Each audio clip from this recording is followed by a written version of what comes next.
Čau! Mēs sen neesam redzējušies. Kāpēc? Tāpēc, ka es jau 2 reizes esmu paspējusi kārtīgi izslimoties.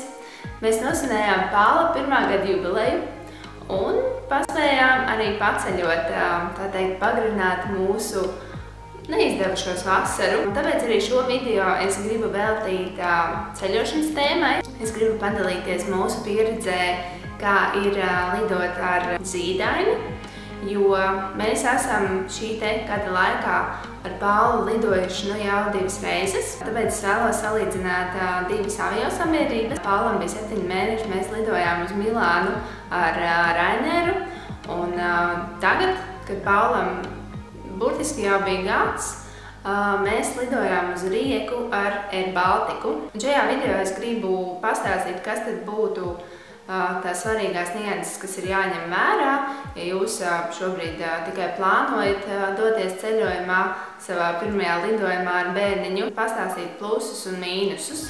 Un tāpēc arī šodien es sēžu sānis, lai jums uz šī baltā dzeltenā audekla varētu sarakstīt tos galvenos punktus. Mēs varētu sākt ar biļetēm, kas tad vispār ietilpst šajā zīdaiņu biļetē. Jo izrādās zīdainim ir jāpērk biļete, kas man bija diezgan liels pārsteigums, jo manuprāt, kādreiz tas tā nebija. Bet var droši man labot, ja es kļūdos. Tās izmaksas, ar kurām būtu jārēķinās, principā tā ir gandrīz pusi no jūsu lidmašīnas biļetes. Kas tad ietilpst šajā maksā? Viņš sēž jums klēpī un tiek piesprādzēts pie jūsu jostas ar bērniņiem paredzētu mazu jostiņu. Raineram jūs bez maksas varat ņemt ratus plus autosēdeklītes vai ceļojuma gultiņa un plus 5 kg smaga rokas bagāža.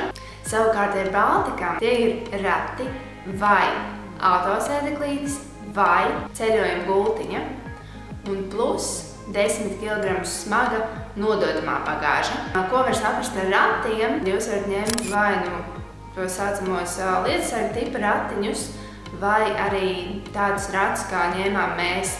Mēs konkrēti ņēmām rāmi un pa virsu likām autosēdeklīti. Ar to mums pilnībā pietika Itālijā, bet tā, kad mēs braucām uz Rieku, tad arī mēs šādi pārvietojāmies pa lidostu līdz lidmašīnai.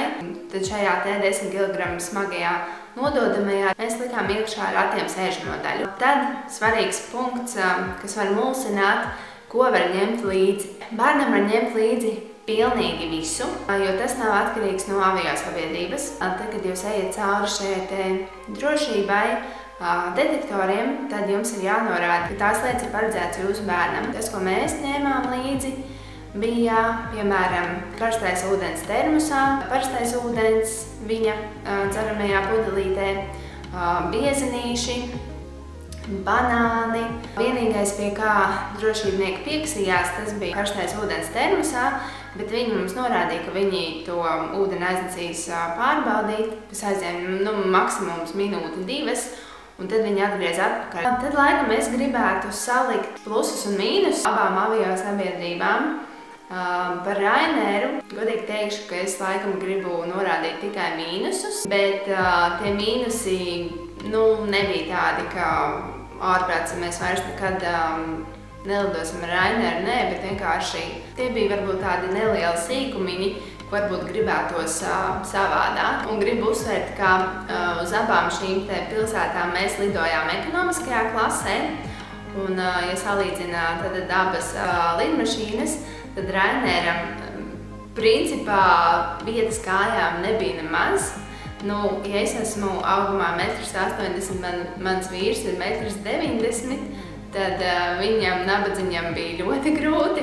Man bija tā, jo viens ir, ja jūs lidojat viens pats, tad jūs varat vēl nosēdēt. Bet rēķiniet, ka jums klēpī ir bērns un tas visu tā vairāk varbūt sarežģīja un ir neērtā. Raineram, kas mums nepatika, tad, kad jūs nododat ratus jūs nesaņemat atpakaļ pie lidmašīnas, bet rati nāk pa lentu. Un Rainerā iekšā salonā visu laiku valda nenormāls troksnis. Visu laiku tie paziņojumi, loterijas, piedāvājumi, akcijas. mūzika un tie paši, tas personāls ir ļoti skaļš. Tas bija traucējoši, jo mums Pāvils mēģināja gulēt, un tad visu laiku uztrūkās augšā. Ar to vajag rēķināties. Raineram plusi, ko izcelt, man īsti nav, bet kopumā mēs bijām apmierināti. Par Air Baltiku. Savukārt ar Baltikam es varu minēt tikai plusus. Mīnusus nevarēju izdomāt, un es biju īstenībā ļoti pārsteigta, jo Air Baltiku pēdējos gados mēs centāmies neizvēlēties, jo iepriekšējā pieredze nebija visai laba. Bet prieks, ka Air Baltikas savu servisu ir uzlabojis. Tātad vietas kājām stipri vairāk, jutāmies tiešām ērtāk, labāk. Ratus varēja dabūt uzreiz pie lidmašīnas. Vēl viens patīkams pluss bija, tad, kad no bērnu puses sāka valdīt tāds neliels hausiņš, stjuartes visiem mazajiem izdalīja krāsojumās grāmatiņas. Bērni beidzot bija nodarbināti. Tas tiešām bija forši. Un tad es esmu arī jums sagatavojis tāds tā kā neliels ieteikumus. Ja jūs lidojat ar ratiņiem, es jums ieteiktu ratus nenodot, bet ņemiet vērā, ka lai arī jūs viņus nenododat, jums tāpat rati ir jāiečeko. Un droši ejiet visai rindai garām, jo jums taču ir bērns, jums ir priekšroka. Neviens noteikti ar ļaunu aci jums neskatīsies un nenorādīs, ka nē, stāviet tur rindas galā. Un ja jūs ceļojat ar ratiem, noteikti sarūpējiet ratu somu, jo konkrēts piemērs, tad, kad mēs lidojām uz Milānu, bija arī pāris, kas lidoja ar precīzi tādiem pašiem ratiem kā mūsējie, viņiem nebija soma. Un tad, kad viņi saņēma šos te ratus, kas bija atnākuši pa lentu, viņiem viss rāmis, diemžēl, bija saskrāpēts.